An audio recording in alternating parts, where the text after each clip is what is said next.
Assalamualaikum warahmatullahi wabarakatuh, pemirsa Aku TV. Ketemu lagi bersama saya Sri Agustati dalam Bicara Sudut Pandang. Hari ini di edisi spesial Ngopi, Ngobrol Pintar seputar inovasi. Dan alhamdulillah saat ini di studio kita sudah hadir dari Dinas Pemberdayaan Perempuan dan Perlindungan Anak Kabupaten Oku Timur, ada Ibu Dwi Susanti SE MSI selaku Kepala Bidang Pengarus Utamaan Gender dan Pemberdayaan Perempuan. Assalamualaikum Mbak Dwi. Waalaikumsalam warahmatullahi wabarakatuh, Mbak Sri.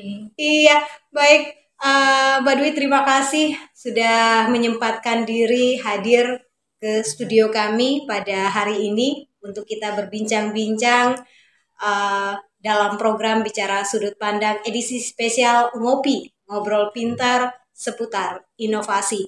Nah, kita akan memperbincangkan nanti seputar inovasi yang dilakukan oleh Dinas Pemberdayaan Perempuan dan Perlindungan Anak DPPA Kabupaten Oku Timur, inovasi yang sudah diikutsertakan dalam lomba inovasi daerah maupun inovasi yang mungkin baru akan diikutsertakan di tahun 2022.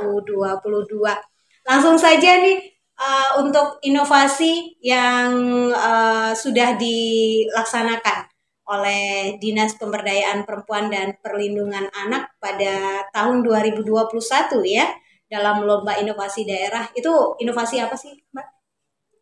Jadi inovasi tahun 2021 untuk Dinas Pemberdayaan Perempuan dan Perlindungan Anak, kami punya inovasi yang namanya pelatihan angkinan. Jadi inovasi kami ini dari segi judul memang kurang menarik. Iya. Jadi biasa saja ya, gitu ya. biasa aja gitu, kayaknya tidak menarik gitu. Tetapi saat itu memang ada masukan karena waktu itu kami sempat paparan di Bapeda dan Litbang itu dengan Kementerian Penelitian dan Pengembangan selaku tim penilai dari inovasi untuk daerah, dan saat itu disampaikan bahwa dibuatlah sebuah judul yang menarik supaya inovasinya ini menarik gitu, karena sebenarnya inovasi kami ini sesuatu yang insya Allah menarik gitu ya. Jadi untuk itu tahun 2022 ini kami membuat sebuah judul yang itu membuat seseorang untuk tertarik apa itu inovasi Untuk DPPA. pengen tahu Iya, gitu. pengen tahu gitu. Jadi inovasi kami itu masih masalah angkinan, tetapi ini dibuat judulnya lebih menarik, yaitu Kader Melan. Kader Melan. Iya. Itu kepanjangan dari apa? Jadi Kader Melan itu kesetaraan gender melalui angkinan. Kesetaraan gender melalui angkinan ya. Jadi itu inovasi yang dibuat. Ini pengembangan dari pelatihan Iya. angkinan ya. Angkinan. Inovasi yang pertama yang sudah dilakukan. Nah, Mbak Dwi, kita belum berbicara seputar inovasinya dulu. Kita pengen tahu angkinannya dulu. Apa sih gitu kan? Mungkin pemirsa juga belum begitu paham ya. Apa sih itu angkinan? Baik. Jadi angkinan ini merupakan sulaman. Jadi angkinan itu sulam dengan teknik berkait. Artinya saling berkaitan antara satu dengan yang lain. Jadi sulaman menggunakan benang-benang emas dan aksesoris yang lain, dan biasanya itu berbahan kain bludru. Ya, jadi kain bludru disulam dengan benang-benang emas yang kemudian ini pewarnaan ataupun warna yang digunakan ini kan orang Palembang biasanya warna-warna yang mencolok gitu ya, yang merah, terang gitu ya, merah, hitam, hijau gitu. Dan untuk angkinan sendiri itu kegunaan dari baju sulam angkinan ataupun pakaian angkinan ini biasanya digunakan oleh pembesar saat itu. Jadi pada zaman itu digunakan hanya bagi pembesar dan acara-acara adat, gitu ya, bangsawan yang kemudian untuk acara-acara adat misalnya pernikahan, kemudian sunat ataupun acara-acara adat yang itu memang menggunakan baju-baju yang apa ya istilahnya tuh baju daerah seperti itu. Jadi itu angkinan. Oke. Perbedaannya dengan songket itu seperti apa? Kalau songket itu tenun gitu ya, tenun. Kalau ini sulam. Ini sulam. Kalau tenun kan menggunakan alat gitu ada ya, alat penenunnya, alat gitu. untuk tenunnya. Jadi kalau songket angkinan ini dia sulam. Jadi sulam menggunakan tangan. Jadi ini memang butuh sebuah ketelatenan. Sebuah ketelatenan, kesabaran, karena bagi pengrajin pemula untuk membuat satu sarung bantal itu butuh 15 hari. Wow, ya. Lama ya. Lama, gitu. Karena ini memang butuh kesabaran dan ketelatenan karena dia memang sulam. Jadi kalau dia sudah ahli untuk membuat sulam angkinan dengan satu set kain bantal sama taplak meja itu butuh kurang lebih 10 hari kalau memang dia sudah benar-benar ahli gitu ya. Kalau pemula tadi 15 hari 15 hari baru satu bantal. Karena dia harus membuat desainnya dulu, digambar yang kemudian nanti baru disulam. Ya. Jadi prosesnya angkinan dengan songket itu lebih rumit angkinan gitu, karena kalau songket mungkin karena tenun ya, jadi punya alat tersendiri gitu. Nah, untuk sejarah angkinan sendiri itu asli punya Oku Timur? Insya Allah asli, tetapi kami memang belum ada catatan resmi, ya. Jadi berkaitan dengan sejarah ini belum ada catatan resmi yang kapan sih sebenarnya angkinan ini mulai dikenal oleh masyarakat. Tetapi menurut catatan yang signifikan diperkirakan angkinan ini mulai ada itu pada zaman Sriwijaya, Kerajaan Sriwijaya, Kesultanan Darussalam.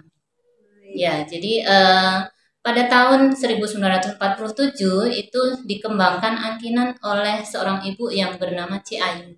Jadi Ibu Ci Ayu ini mempunyai murid yang bernama Ibu Fatimah dan Bapak Ibrahim. Ini sepasang suami istri. Ya, sepasang suami istri ini kemudian mengembangkan, dan memang sepasang suami istri ini berasal dari Desa Gunung Batu, Kecamatan Cempaka. Ya. Gitu. Dan saat itu angkinan yang dikembangkan oleh sepasang suami istri ini dibantu oleh 8 orang pengrajin saat itu, dan ada salah satu anak dari beliau sepasang suami istri Bu Fatimah dan Pak Ibrahim ini mengembangkan angkinan yang sampai saat ini itu beliau mengembangkan dan fokus dengan angkinan yang bernama Bapak Abdul Qadir Ismail yang sampai sekarang posisi beliau saat ini ada di Palembang.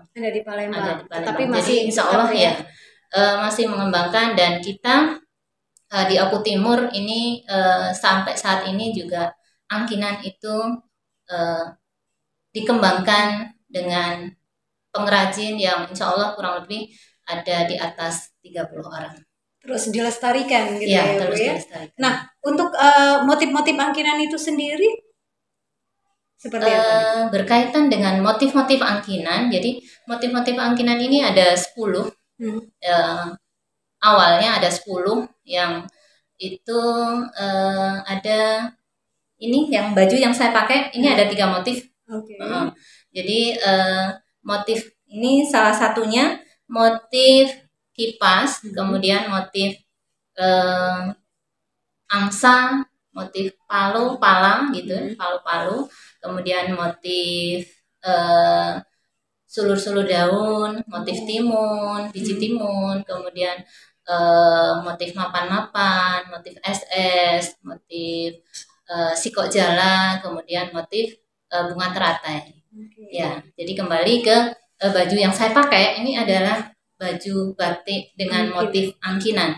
Jadi ini ada motif bunga matahari. Oh ya tadi kelupaan ya. Jadi motif bunga matahari ini melambangkan bahwa matahari itu kan cerah gitu ya dengan warna yang kuning, kemudian matahari itu selalu terbit di sebelah timur, kemudian terbenam di sebelah barat. Ini menandakan bahwa filosofinya bahwa matahari ini mempunyai filosofi kesetiaan, Ya, dan kegembiraan. Maksudnya tuh ini bunga matahari. Kemudian yang motif yang hijau, kemudian yang biru, ini motif palu-palu. Kalau yang agak buka, ini palanya terbuka. Jadi biji pala itu dibuka, itu kan ada isinya. Nah, ini yang hijau, kemudian yang biru ini masih tertutup. Jadi pala itu filosofinya itu menunjukkan kekayaan di bumi Oku Timur. Ya, jadi Oku Timur ini sangat kaya gitu.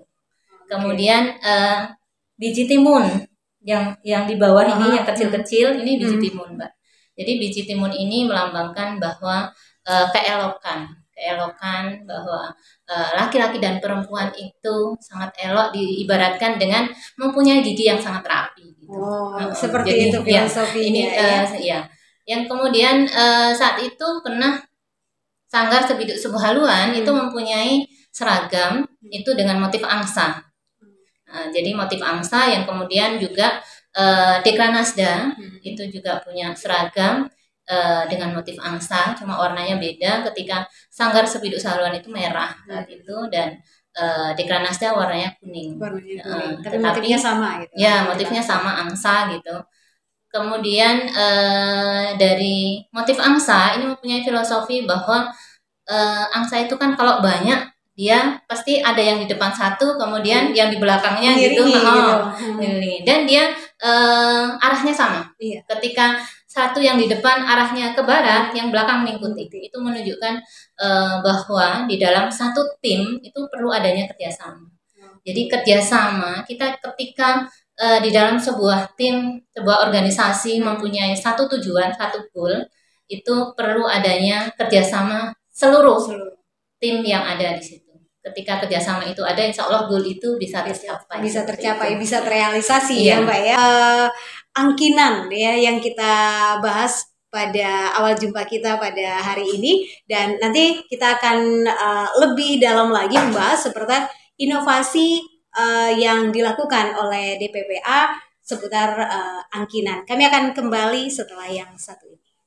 Don't say we didn't try. Don't say we could ever be the same. Don't say we didn't try. We're not what we used to be.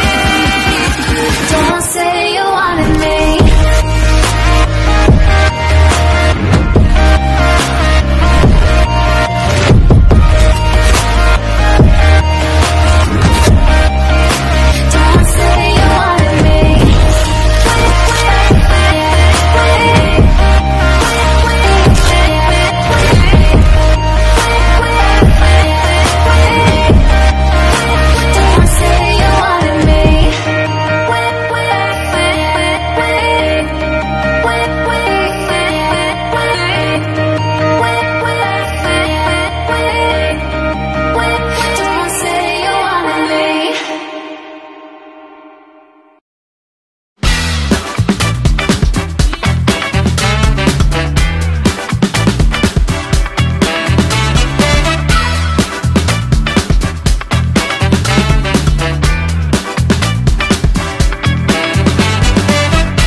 Pemirsa Oku TV, kembali lagi bersama saya Sri Agustati dan Mbak Dwi Susanti selaku Kepala Bidang Pengarus Utamaan Gender dan Pemberdayaan Perempuan dari Dinas Pemberdayaan Perempuan dan Perlindungan Anak Kabupaten Oku Timur.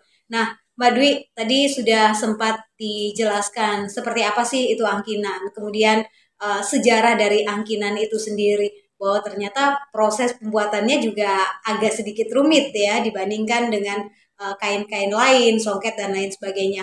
Nah, upaya apa sih yang dilakukan oleh DPPA khususnya untuk terus melestarikan budaya angkinan ini?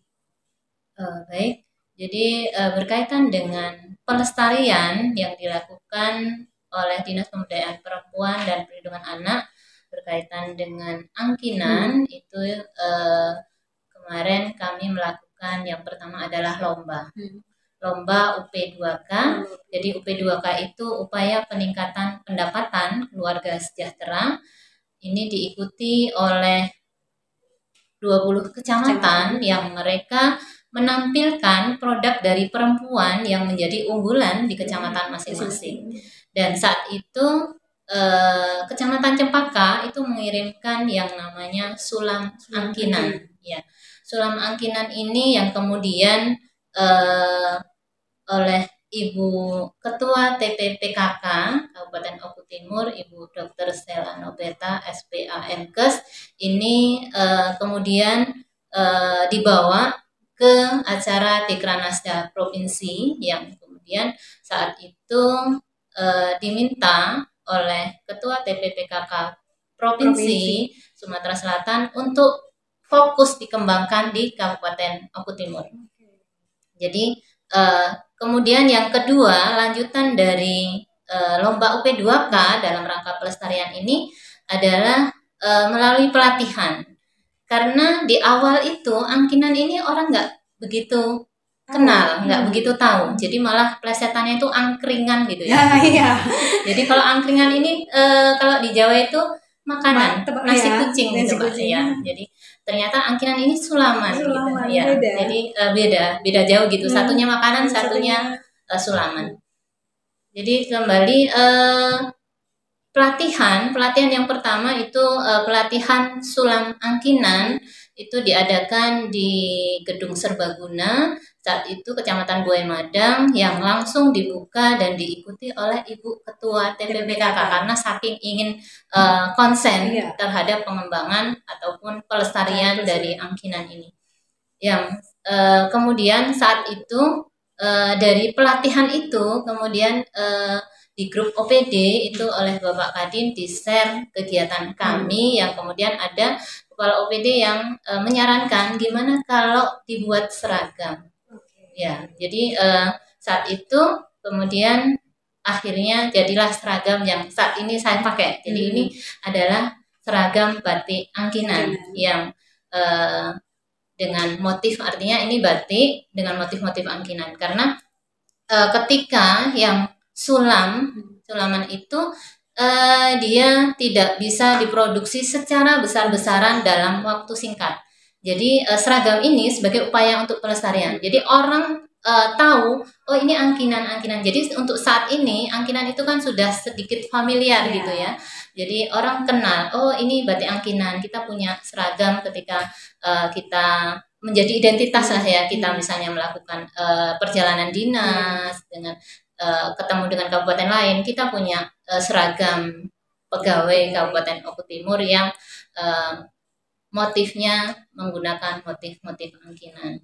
Yang kemudian waktu itu saat di launching seragam angkinan ini menjadi seragam pegawai di Kabupaten Oku Timur, Pak Bupati minta untuk dilanjutkan dengan pelatihan membatik angkinan karena angkinan ini kan lebih ke suku Komering gitu ya. Jadi warisan budaya Komering yang kemudian di masyarakat Oku Timur ini kan banyak suku Jawa. Jadi gimana kalau pelatihannya nanti mendatangkan pelatih dari Jawa beserta peralatannya yaitu membatik angkinan. Artinya membatik dengan motif-motif angkinan. Yang ini sudah kami laksanakan di tahun 2022 kemarin bulan Juli, Mbak. Itu pelatihan membatik angkinan dengan narasumber pengrajin batik dari Solo itu Pak Dr. Andes Tom Vestarandi. Beliau langsung dari Solo ke kita mengajarkan membatik tulis dengan motif-motif angkinan. Oke, baik. Jadi itu adalah upaya-upaya yang dilakukan oleh DPPA ya untuk terus melestarikan budaya angkinan itu sendiri. Nah, kita ke inovasi yang sudah dilakukan ataupun juga yang nanti akan diikut sertakan oleh Dinas Pemberdayaan Perempuan dan Perlindungan Anak Kabupaten Oku Timur. Kenapa sih inovasi yang dibuat itu harus berhubungan dengan angkinan? Oke, jadi sesuai dengan dinas kami, Mbak. Jadi dinas kami kan Dinas Pemberdayaan Perempuan dan Perlindungan Anak. Jadi angkinan ini merupakan salah satu produk dari perempuan di Oku Timur. Dan itu produk itu yang kemudian kami terinspirasi untuk menjadikan itu menjadi sebuah inovasi, karena sejatinya perempuan dan laki-laki ini mempunyai kesempatan yang sama, mempunyai peran yang sama di dalam pembangunan. Iya. Jadi di awal kan kami berpikir bahwa pelatihan kesetaraan gender melalui angkinan ini menjadi inovasi Dinas Pemberdayaan Perempuan dan Perlindungan Anak itu sebagai upaya untuk menghindari dari diskriminasi dan kekerasan terhadap perempuan. Karena sejatinya perempuan itu punya peran yang sama dengan laki-laki. Artinya terutama ini dalam bidang kesetaraan gender, bidang ekonomi. Karena perempuan itu kan dengan seabrek pekerjaan dari pagi sampai malam bekerja di rumah itu katanya dianggap bukan pekerjaan. Ya, karena tidak menghasilkan uang.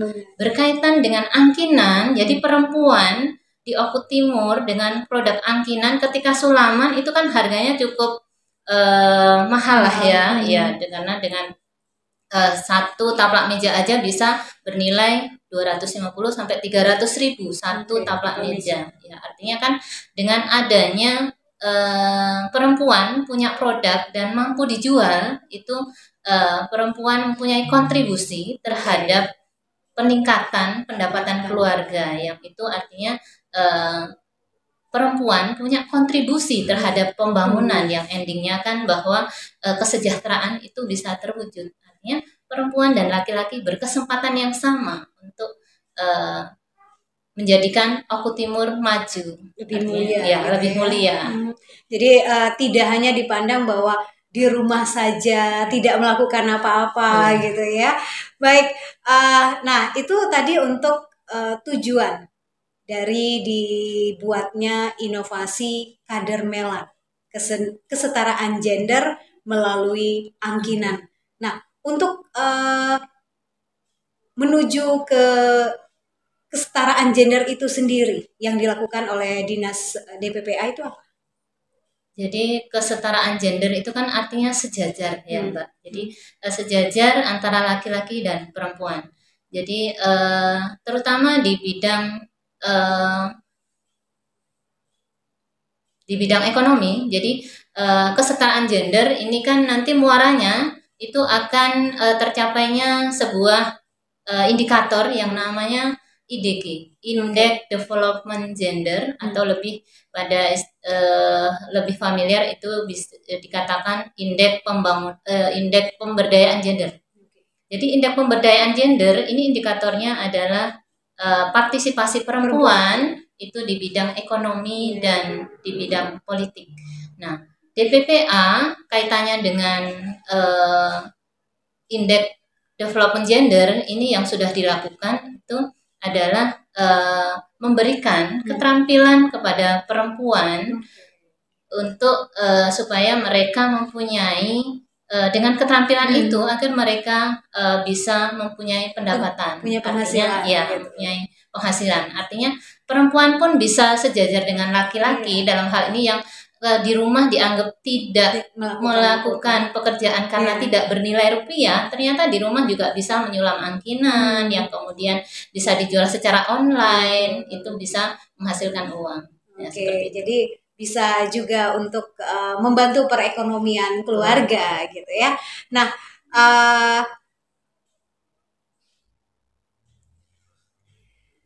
baik pemirsa Oku TV, menarik ya untuk inovasi yang dilakukan oleh Dinas Pemberdayaan Perempuan dan Perlindungan Anak Kabupaten Oku Timur dengan inovasi kader Melannya, yaitu kesetaraan gender melalui angkinan, di mana di sini DPPA ingin meningkatkan atau menaikkan derajat perempuan ya, bahwa di rumah saja tidak melakukan apa-apa, tidak menghasilkan rupiah, itu anggapan orang-orang di luar. Nah, dengan adanya inovasi ini, semoga para ibu-ibu para perempuan yang ada di rumah ini tetap bisa melakukan pekerjaan dan menghasilkan rupiah.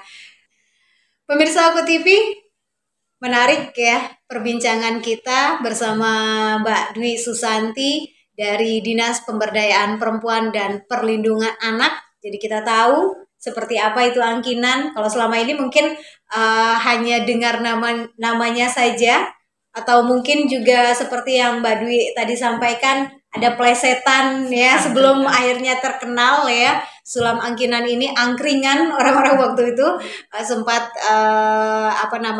memelesetkan kata-kata angkinan, tapi sekarang sudah cukup paham seperti apa itu sulam angkinan. Nah, Mbak Dwi, untuk masyarakat yang mungkin berkeinginan untuk memiliki sulam angkinan, atau mungkin juga ada kelompok-kelompok seperti kelompok pengajian, atau mungkin juga masyarakat yang ingin punya seragam dan lain sebagainya. Ini bagaimana proses untuk bisa mendapatkan kain angkinan sendiri? Oke, baik. Berkaitan dengan yang berminat untuk mendapatkan produk-produk angkinan dan juga seragam angkinan yang menjadi seragam pegawai Kabupaten Oku Timur, ini bisa pesan melalui kami. Jadi untuk seragam khususnya ya Mbak, seragam kita yang biru yang saya pakai ini hanya bisa dipesan di Dinas Pemberdayaan Perempuan dan Perlindungan Anak. Okay. Karena selain dari DPPA itu berarti artinya untuk motifnya apanya itu mungkin tidak sama. Jadi ya karena waktu itu memang sempat ada jadi motif yang mirip gitu ya, mirip. Tapi berbeda. Berbeda, iya. Jadi untuk mendapatkan seragam angkinan yang asli gitu ya, itu hanya bisa dipesan di Dinas Pemberdayaan Perempuan dan Perlindungan Anak. Nah, untuk kaitannya dengan sulam angkinan yang bisa berbentuk baju, yang bisa bentuknya taplak meja atau sarung bantal, itu juga bisa didapatkan di Dinas Pemberdayaan Perempuan dan Perlindungan Anak, karena kami ini membantu memasarkan untuk produk-produk angkinan dari pengrajin yang saat ini ada di Desa Gunung Batu, Kecamatan Cempaka. Jadi kami bekerja sama karena kami sebenarnya ini Dinas DPPA itu punya wadah yang namanya Getar Pesona, Gerakan Kesetaraan Gender melalui kelompok usaha perempuan. Jadi perempuan yang mempunyai usaha itu kami bantu pemasarannya. Salah satunya adalah angkinan. Iya, jadi bisa datang langsung ke kantor DPPA untuk melihat produk-produknya seperti apa. Kemudian tadi sudah sempat ditegaskan bahwa untuk seragam hanya bisa dipesan ya, hanya bisa dipesan di Dinas Pemberdayaan Perempuan dan Perlindungan Anak ya. Baik, Mbak Dwi, terakhir nih mungkin ada hal yang ingin disampaikan, himbauan bagi para perempuan-perempuan yang ada di luar sana. Oke, untuk himbauan untuk masyarakat, terutama perempuan yang ada di luar, jangan pernah untuk berhenti belajar, terutama meningkatkan potensi diri, meningkatkan keterampilan, meningkatkan kualitas diri perempuan-perempuan supaya kita bisa sejajar dengan laki-laki, dalam artian perempuan itu bisa maju, perempuan itu bisa berkesempatan yang sama, karena sejatinya perempuan itu berkontribusi yang sangat tinggi terhadap pembangunan. Jadi mari kita perempuan-perempuan kita membekali diri kita untuk menjadi perempuan yang berkualitas, yang menjadikan Kabupaten Oku Timur maju lebih mulia. Baik, terus gali potensi diri ya bagi para perempuan-perempuan, khususnya perempuan-perempuan yang ada di Kabupaten Oku Timur. Baik, pemirsa Oku TV, inilah akhir dari bincang-bincang kita dalam Bicara Sudut Pandang edisi spesial Ngobrol Pintar seputar inovasi pada hari ini. Terima kasih Mbak Dwi untuk waktu yang sudah menyempatkan hadir ke studio kami, dan saya akhiri. Wassalamualaikum warahmatullahi wabarakatuh.